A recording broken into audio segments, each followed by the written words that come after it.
Hi, I'm Betty Banjack, and here we are with Look Who's Cooking. Today I have a very special guest, and it's Cindy McGoarty, and she's from the Philadelphia Inquirer, and she's going to make a very special dish for us today. It's vegetarian. It's vegetarian. Pure Yes. vegetarian. So I'm going to pull my stool up. I want to make a comment. A few people ask me, why do I get to sit on a stool? Because I'm so much taller than everybody else. It's easier to perch on the stool when we talk, so that's why I do that. Okay. Well, I do have a vegetarian dish today, Betty. I know a lot of people are beginning to eat more vegetarian food, and there's a lot more eating of ethnic foods, and I thought today I'd do something that's a Thai dish, and it's Thai curry with eggplant and yam. Oh, yams. Yes. Yams are my special favorites. I could live without eggplants, but not yams. There's a lot of crossover in cooking in the ethnic community, isn't there? Yes, there is. There's a lot of crossover. This dish today is a Thai dish, as I said, but it contains some elements of Indian cooking. And we can talk about that a little as we go through, but yes, there is crossover, and one thing I think that's really a staple in a lot of ethnic food is rice. Oh. And so we do have some rice today that will go with our Thai dish. Well, the furthest thing removed from Thai and Indian all would be like the Middle European countries, Hungary and Poland and all, and they all use rice too. So Yes. I think it is actually before wheat flour, rice is the #1 commodity used. I'm not 100% sure on that, but I believe that is a correct thing. Well, why don't we get started? Okay. Look at this gorgeous eggplant. Yes, that's an eggplant, also known as an aubergine in France. It's with that purple color on it, and it's a good thing to pick a nice firm eggplant. See, she wore it off to match her. I match. Cooking? Yeah, it's one that's nice and smooth and shiny, and it There's feels small firm. ones too. There are which small better? ones. Are there differences? Well, for a dish like this, you want to use a pretty good size eggplant. They do have small eggplants in the market. Those are more for dishes where you may just want a small bit of eggplant. Sometimes people pickle it or season it somehow. And this is something that you would use for a dish like this, or indeed for an eggplant parmesan or anything like that. We had a wonderful eggplant dish on quite a few months ago, and everybody loved it, and a lot of people wrote for the recipes. And I'm right, you're going to share this recipe with us? You'll sure give me a am. copy? Good. Oh, and yes. then we'll make sure everybody gets a copy if they want it. So, Yes. okay, let's get started so we can eat. All right, we'll get started. You want to trim off the ends of the eggplant, and you don't have to peel the eggplant if you don't want. You certainly can do that. Today I'm not going to bother peeling.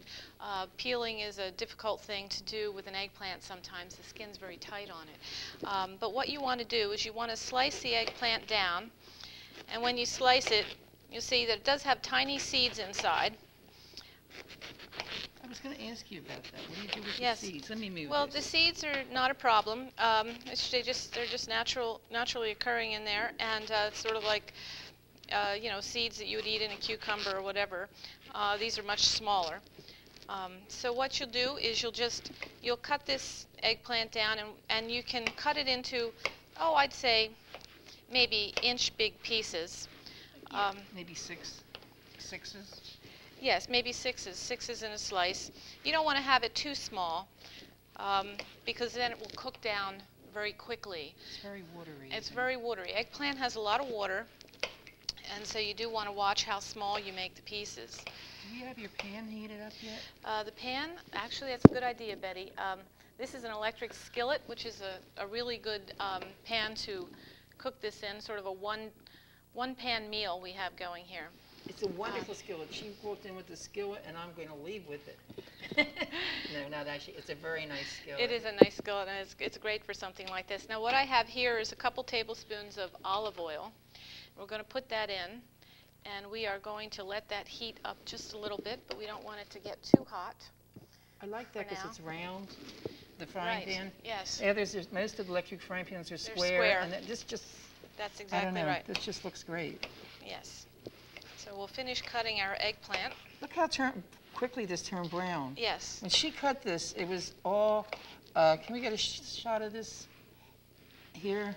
It was all white. I mean, really white. And in a matter of seconds, it's already turning brown. So. Yes, eggplant turns brown very quickly when the air hits it. Sort of like an apple turns brown. Eggplant turns brown, and there's nothing wrong with it when it turns brown. It's just that. You know, if you're cooking it, it's perfectly fine. Nobody's going to see that it's brown. Well, that one little eggplant's winding up to. There's a lot here. A lot. There sure is. Eggplant is a member of the nightshade family, and I wish I could tell you more about nightshade, but there's cabbage. There's cabbage. Yes. Broccoli. And broccoli. There's Brussels sprouts. Not sure about Brussels sprouts. What's cabbage? Oh, okay. I love Brussels sprouts. Oh, okay. I know. Most people go, ugh, and George Bush didn't make them too famous at one time, or was that broccoli? He didn't like broccoli. Oh, That's broccoli. Right. Yes. I like broccoli too. He wasn't crazy about broccoli. Broccoli's a great. I love broccoli. It's a good. You can make it a lot of ways. All right. Now we've cut up our eggplant, and what we're going to do here in our skillet, we're going to turn it up a little because we're going to get ready to put in some onion into the skillet here, and what I have is a cup of onion. I've cut everything beforehand here today. A reminder, you know, we're not in a kitchen while we're here. We're in the high school television studio, right. So we have to come a little prepared each week. And there's nothing like the smell of onion. I know already it smells when it's great. sautéing. It's great. So we'll stir that a little bit here to get it going, and we don't want it to brown. All right, we just want it to simmer or saute a little bit. Sweat. Sweat, yeah, sweat. That's what the celebrity chefs say now. We're going to sweat it out. And I remember when sweat was a terrible word. Right. No matter what you used it in. We'll make them perspire, let's say that. Okay, that's good. So there we have our onion, and that's going to go in there. Now we also have something we want to put in right now. It's called curry paste. And curry paste is used to make a dish spicy or hot. And it's strong. So you want to be careful of how much you use. You can use, in this dish, it calls for about a tablespoon. I'm going to put a scant tablespoon in. It is very hot, as I said. Now I have, let's see, that's one. I have a teaspoon here. 3 teaspoons make a tablespoon. So that's 1, 2, and 3. Excuse the noise. And there we go. And that's going to saute a little. I'm going to turn that up. The thing with an electric skillet is that you need to just keep an eye on it because the temperature does fluctuate a little bit. So. Well, here we use a lot of electric skillets, but we do have butane burners, which are very, very good. But this is more even. I was told years ago, I found out I was going to do a contest with an electric stove, and I panicked, and I practiced all over the place. It turned out to be easier than the gas stove because the gas isn't even and gets real hot, and then you have to put it up and down. Right. Yes. So. Yes, and this is pretty good. Okay, now what we're going to do is we're going to have that onion and that curry paste saute a little bit in the pan here. And the next thing that we'll do is we're going to cut our yam. It looks like maybe I cut the wrong thing first, but that's okay. We'll turn it around. That's right. Now the yam and sweet potato are very similar. They're both have a sweet flavor to them, and you can just peel the yam or the you can use a sweet potato in this dish as well. And you can find them in the market. They're a great fall dish. Yams and sweet potatoes. People like to have those in the fall. I understand sweet potatoes and yams have different origins, and it's opposite of what I always thought it would be. Sweet potatoes come from the United States or the new colonies, and yams came from Africa. Oh, okay. Now, I always thought it should be the other way around. Right. But that is, and of course it all got mixed as soon as Christopher Columbus, or 200 years before that even, or 400, that they start bringing things back and forth. Right. We were talking about chocolate earlier. That's another one of the New World findings. Yes. And certainly yams would have been eaten a couple hundred years ago and are still eaten today. And there's many ways to fix them. My favorite way is to leave it whole, poke some fork marks in it, put it in the microwave, and just with a little salt and pepper. No butter even. Oh, yes. The taste is magnificent. Yes, absolutely. That's great. Yams are great on their own, and they can be fixed very simply, and they're delicious. Now, what you want to do, How are you going to do this? Is we're going to chop the yam. Yams are stubborn. They take a little bit of muscle. You know what you need? Oh, you do have a serrated knife. I do Be have a careful with your serrated. finger. I Yeah. don't want to have to do first We aid don't want classes here. Right. This is a very stubborn yam. It is the Yeah. corner. It's tough. Usually once you get it started and into smaller bits, you can work with it a little better, like that this. again is because the bigger. If you had smaller sweet potatoes, they're not quite as hard to cut. Yes, right. Yeah. This is a big sweet potato. This is a big sweet potato. Okay. And we're going to chop this. Now this needs to be cut into not too large of pieces because a sweet potato is very firm and it takes a lot to cook sometimes. So we want to cut it into pieces that are not too large. What are you going to put in with your onions first? The eggplant or the? Well, we're going to put in. We are going to put a little coconut milk and water into there to make sort of a brew Definite that it Thai can cook dish. in. Yes. That's what I learned about cooking. I was going to Yes. say, if you want to move on, I can maybe cut your. Oh, okay. All right. Thank you, Betty. You have your knife? Sometimes it's good to have two people in the kitchen. Oh, it's more fun, you know? Yeah, it is more fun. Actually, it's fun to cook with somebody else. I always try to get people to cook with their children. Yeah, well, kids love to cook, actually. And teaching kids to make vegetarian food, I think, is probably a nice thing to do. It gives them an alternative. It's noisy. Right. They should like that. Kids like noisy stuff. What we're going to do is we're going to put in about, a cup of coconut milk. And what I have here is a light coconut milk. You can get regular coconut milk or light coconut milk. The light simply has a little less fat, which people tend to go for these days. And coconut milk is obviously the liquid that's taken from a coconut, and you'll see it's white. I use that when I make a peanut sauce. Oh, yes, yeah. Yeah, coconut milk is used quite widely in Thai and, as I said, in Indian dishes. Now, this is a 14-ounce can, and we only really need a cup, which would be 8 ounces. So I'm going to use a little more than half of this can here, and we'll put it in here. Yeah, most cooking isn't an exact science unless you're No. baking a cake. Exactly. So you can, put in what, if you want to empty the whole can, you probably could if you wanted, Yes, you know, could. that you had no use for it in the next couple days. That's right. It's fine. And I mean, you can always make a little bit extra and use all of your ingredients. And it's always good to have leftovers, too, which is one of my favorite things. And you microwave them, and they're... Yeah, they're so easy. Actually, Okay. it's the best way to do leftovers, because if you start to cook Yes. them all over on the stove, it gets too well done. That's right. Here we go. I hope these Oh, pieces thank you, are Betty. okay. Thank you. That's great. Okay, we put our Did coconut my job. milk. I can eat now, you know? And we're also going to put in some water. And I went ahead and I just brought some water along to make it easier. That's about a cup of water there. And we're going to turn that up a little bit so it heats. What's going to be thickening this? This is going to sort of thicken naturally. The coconut milk is a little thicker than regular liquid. I'm going to go ahead and put actually the whole can in here. And you'll see when you have coconut milk, it gets a little thick on the top of the can where there's a little fat left. But you'd like to have that in there, because it does help thicken. So this will reduce down a little bit and thicken that way.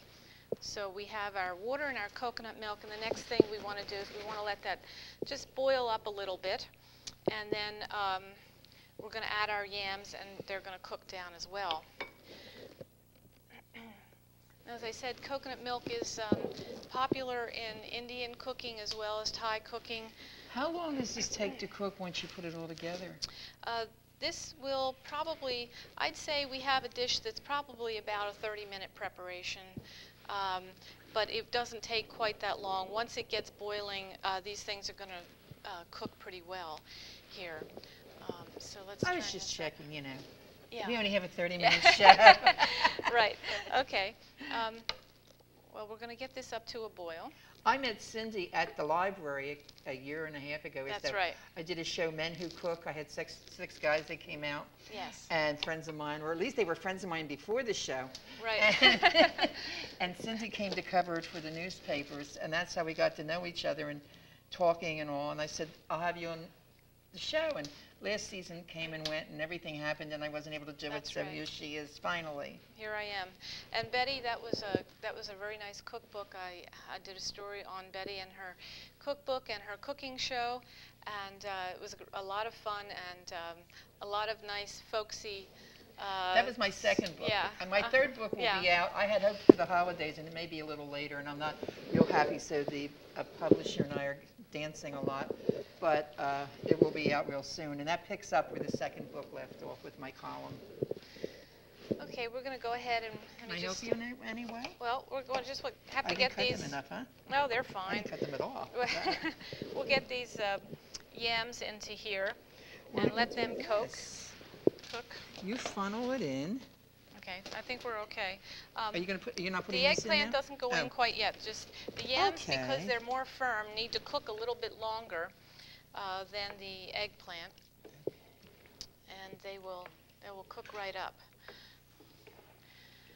The smell is starting to. The smells great. Come up, you know, in about 10 minutes, everybody will be here. Yes, yeah. What other spices do we have? Well, we also have for this dish, we have lime juice, and we have a fresh lime that we'll use for that. Okay.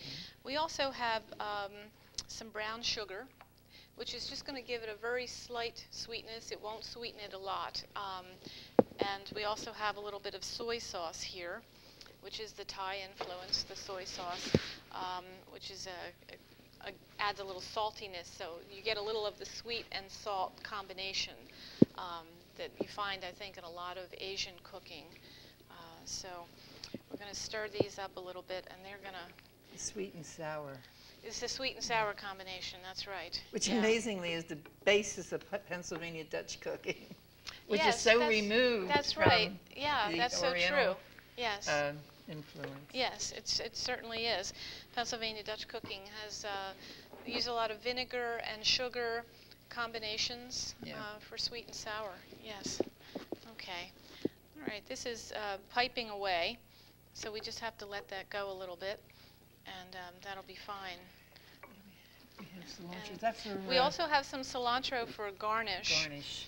We're going to chop that and garnish this dish a little bit with the cilantro. This looks like Italian broadleaf like parsley. In fact, that's what I... Yeah. Cilantro has a distinct scent and a distinct flavor if you've ever cooked with fresh cilantro. Cilantro is found in, again, a wide variety of cooking.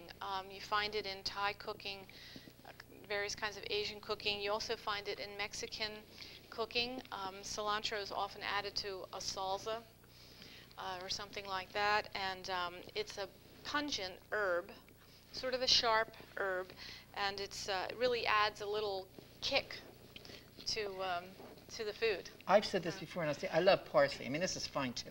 Yeah. I love parsley. Most people go, parsley, you know, you want to eat that? I could just eat that, and I don't know, with something like a thin soup or something. You're boiling away. We're boiling away here, and that's just going to take another minute or two to boil down, and that will thicken up, never fear. And you can smell that curry paste as well.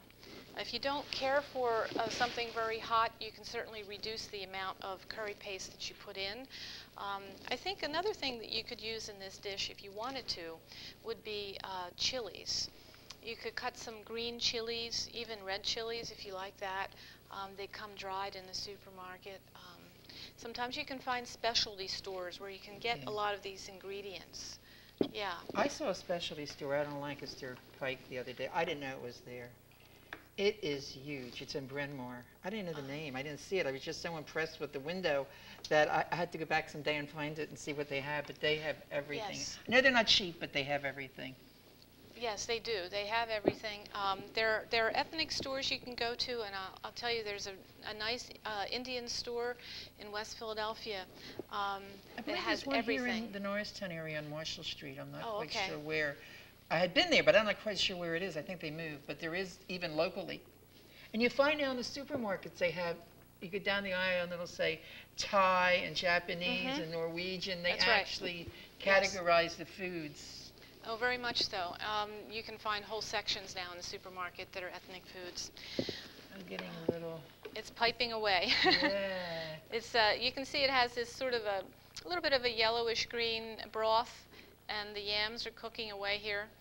It's going to be a colorful dish. This is a joke. I wear a lot of green, and there's a lot of green on the show, I'm told. So it fits in with the show. Oh, it's yeah. the green. It's a pretty color. Well, we can talk a little bit about vegetarian food, Betty. Well, we don't have a lot more time. Oh, okay.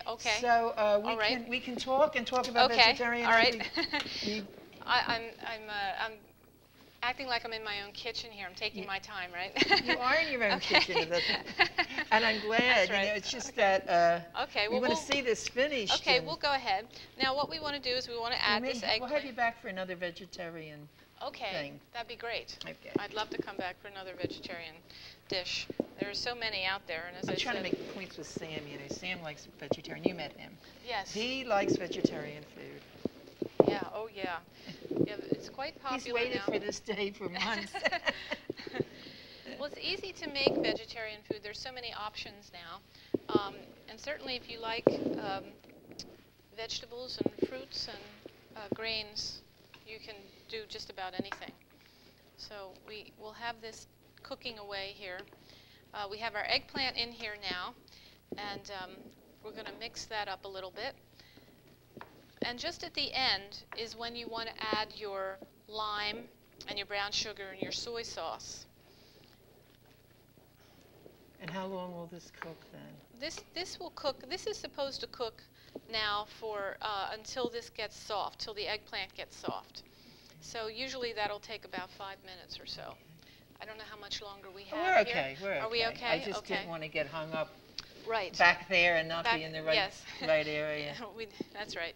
Yeah, this will cook. The yams probably take about 5 or 6 minutes to start to get soft, 7 minutes maybe, and then they continue to cook when you put the eggplant in. The eggplant, as we said, it's a watery vegetable.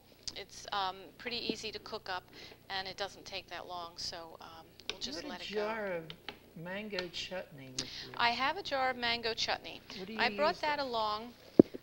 Mango chutney you can use as a garnish for various kinds of Indian or Thai type foods. The mango chutney is mangoes and apples and a little sugar, maybe a little lemon juice in here.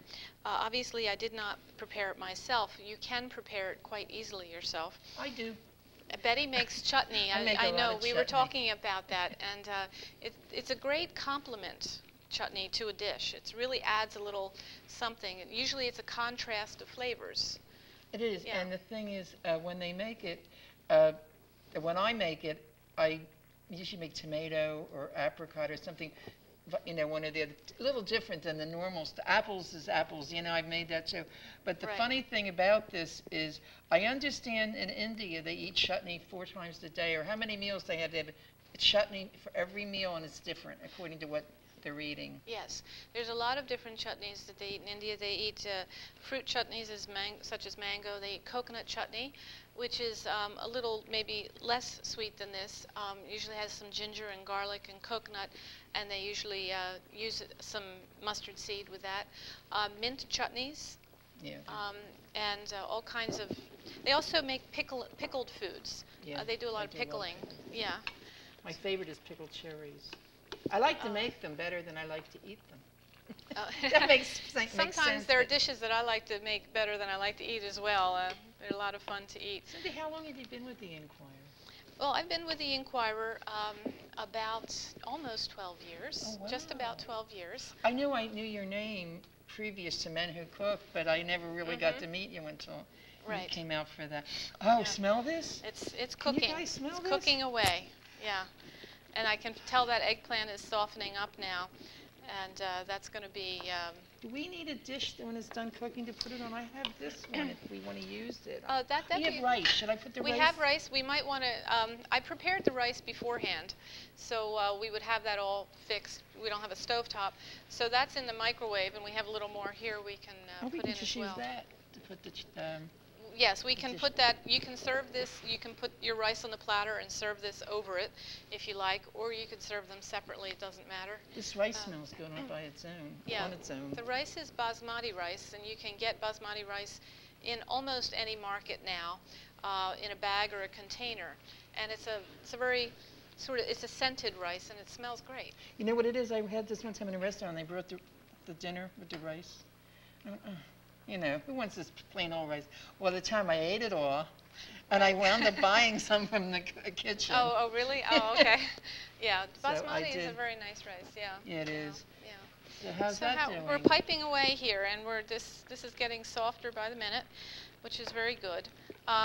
This will just take a few more minutes to. If we have a few more minutes to. We have a few more minutes. Okay, we have a few more minutes. That'll be. I think I scare my guests, you know. So we only have, and we have to. Betty's the timekeeper. Well, that's okay. I'm the timekeeper. You have to know how to do that because you know cooks can get carried away and just lose track of time. I had a lot of background. For 3 years, I worked at a cable station, and they were a lot more to the minute. And I had to learn how to get commercials in there and everything else. Exactly. Yes, and that's hard to do. I'm used to deadlines, but not with cooking. You have different kinds of deadlines, don't you? That's right. So we'll let this get a little softer here, and that's cooking away.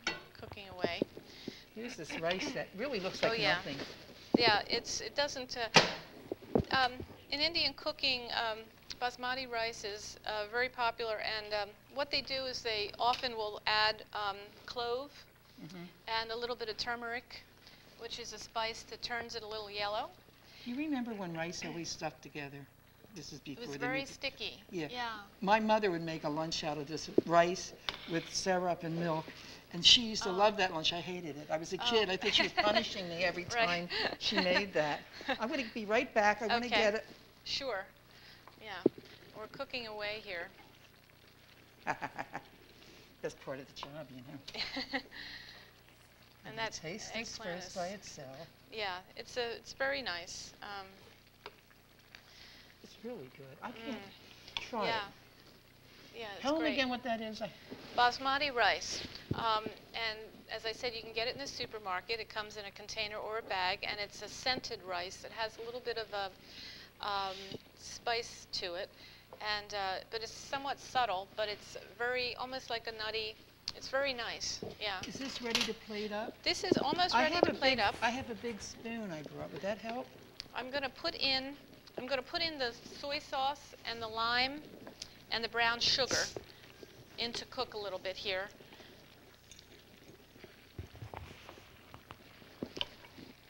Now we have a fresh lime.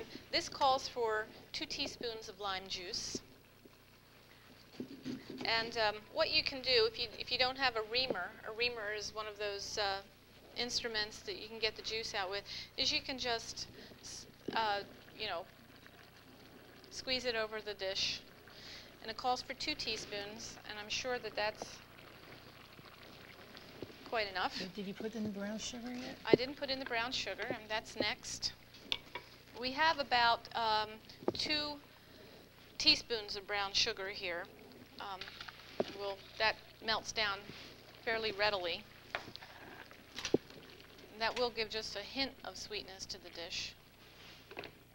Is the eggplant done? The eggplant is pretty soft. That's pretty done. So this is good. This is a nice solid dish. It's not mushy. Yes. No, it's not mushy. It's very substantial. And then we have our soy sauce. And what you want to do is use 2 tablespoons of soy sauce. Soy sauce being a staple, of course, in a lot of Asian cuisine.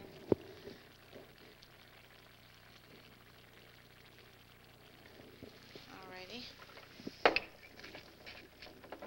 Listen, we're going to have to go now, but while you keep cooking, I don't want to hurry it up. Everyone, all of you stay. When you get a nice shot of this great dish, everyone can see how it looks And Cindy will share her recipe with you. Just write to the post office certainly box will. that you'll see at the end of the show. Yes. And if you have any other questions or anything, again, write to that post office box or call the number that's there.